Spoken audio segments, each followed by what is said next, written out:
Ducks level info के मुअज़्ज़ज़ नाज़रीन, अस्सलामु अलैकुम। नाज़रीन, जब इंसान खुद को अल्लाह ताला के सुपुर्द कर देता है तो अल्लाह ताला कैसे गैब से उसके लिए रास्ते पैदा करता है। ऐसे ही एक वाक़या की तफसील हम आपसे शेयर करने जा रहे हैं इस वीडियो में।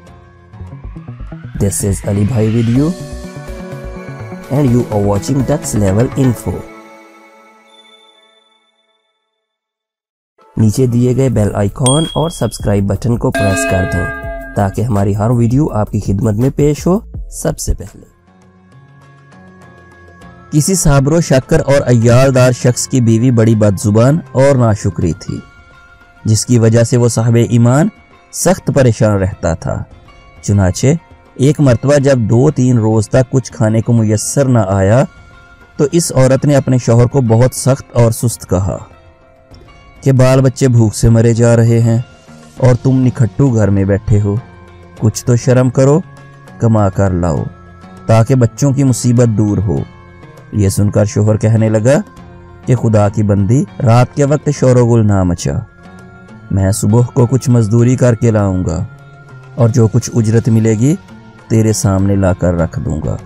चुनाचे जब वो अल्लाह का बंदा सुबह को मजदूरी करने के लिए गया तो किसी ने इसकी बात ना पूछी। बाकी सब मजदूर अपने अपने काम पर लग गए। जब इस बंदा खुदा ने यह हाल देखा तो जंगल में जाकर इशा तक इबादत इलाही में मशगूल रहा और रात को चुपके से घर में जा पड़ा कि खाली हाथ देखकर खुदा जाने औरत क्या तूफान बर्पा करेगी। सुबह उठकर फिर कहीं मजदूरी कर लाऊंगा। रात को जब औरत की आंख खुली तो कहने लगी, मियाँ अब तक कहाँ थे और क्या कमा कर लाए। उसने जवाब दिया कि जिसकी मजदूरी की है वो बड़ा रहीम और करीम है, उसने कल को मजदूरी देने का वादा किया है। इस पर औरत ने चिल्लाकर कहा, हमारे बाल बच्चे भूख से मर रहे हैं और आप वादा करते फिरते हैं। फिर सुबह को वो शख्स मजदूरी के लिए गया, मगर खुदा की शान, फिर इसको किसी ने ना पूछा और वो मजबूर होकर उसी जंगल की तरफ चला गया और इबादत इलाही में मशगूल रहा। रात को इशा के बाद जब डरते डरते घर में गया तो औरत कहने लगी, दोनों दिन की मजदूरी लाए हो। इस बेचारे ने घबरा कर कहा, आका ने कल 3 दिन की मजदूरी देने का वादा किया है। यह सुनकर औरत आग भगोला हो गई और कहने लगी, अपना भला चाहते हो तो सुबह 3 दिन की मजदूरी लेकर आना, वरना मुंह ना दिखाना। सुबह को औरत ने एक थैली उस मर्द के हवाले करके कहा, 3 दिन की मजदूरी इसमें ले आना और खबरदार खाली हाथ घर ना आना। यह सुनकर उस बंदा खुदा की नज़र आलम असबाब से उठकर मुसब्बब हकीकी की तरफ जा पड़ी और इसी वक्त सीधा जंगल में जाकर इबादत इलाही में मशगूल हो गया। और बहुत रात गए, औरत के खौफ से उस थैली में रेत भर लाया कि रात इस हिला से गुजर जाएगी और औरत के चिल्लाने की आफत से बच जाऊंगा। मगर जिस वक्त घर के दरवाजे पर पहुंचे तो औरत का डर इस कदर गालिब हुआ कि खुदा जाने आज क्या आफत बर्पा करेगी। इसलिए उसने थैली दरवाजे पर ही डाली और वापसी का इरादा कर लिया। मगर अचानक घर में एक ऐसी खुशबू आई जिसने दिलो दिमाग को मुअत्तर कर दिया और औरत खुश होती हुई घर से निकल आई और उस खुदा के बंदे ने उससे दरियाफ्त किया कि क्या मामला है। कहने लगी कि अंदर चलकर इसकी हकीकत सुनो और खुदा का शुक्र अदा करो, यकीनन तुम सच कहते थे, तुम्हारा मजदूरी देने वाला वाकया ही सच्चा है।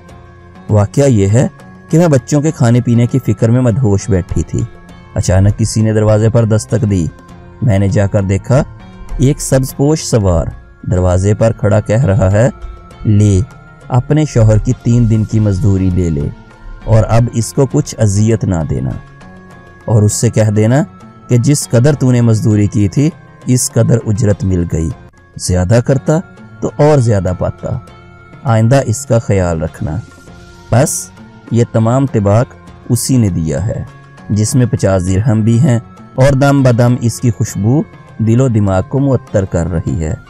यह सुनकर वो बंदा खुदा गिरियाजारी के साथ खुदा के यहाँ सजदा रेज हो गया और औरत इसका शिकस्ता हाल देखकर हैरान रह गई कि बारे खुदा ये क्या मामला है, खुशहाली में भी परेशान हाली कैसी। चुनाचे जब होश आया تو اس نے بتایا کہ اے ناشکری عورت، حقیقت یہ ہے کہ تینوں دن میں نے کسی کی مزدوری نہیں کی، بلکہ دن اور رات عبادت الہی میں مشغول رہا۔ رات کو آ کر تیرے خوف سے یہ ہیلا کر دیتا تھا کہ آقا نے کل مزدوری دینے کا کہا ہے، مگر میرے حقیقی مالک نے اپنے غلام کو سچا کر دکھایا اور تیری رات کی آفت سے مجھ کو نجات دے دی۔ اس پر جتنا بھی شکر ادا کروں کم ہے۔ دیکھ، آج اس تھیلی میں تیرے ڈر سے ریت بھر کر لایا ہوں، تو اس کو خالی کر لے اور ریت کو پھینک دے۔ جب اس کی بیوی نے چاہا کہ تھیلی خالی کرے تو وہ دیکھتی رہ گئی۔ تھیلی تو ایسے جواہرات سے بھری ہوئی تھی جس سے تمام گھر روشن ہو رہا تھا۔ یہ حال دیکھ کر اس مرد صالح نے اپنی تمام عمر خدا کی شکر گزاری میں گزار دی۔ سبحان اللہ! جو بندہ اپنے خدا پر بھروسہ کر کے اس کی اطاعت اور فرما برداری میں مصروف رہتا ہے، اللہ تعالیٰ غیب سے اس کی مدد کرتا ہے۔ اللہ تعالیٰ ہم سب کو بھی اس واقعہ سے سبق حاصل کر کے اس پر عمل کرنے کی توفیق عطا فرمائے۔ آمین۔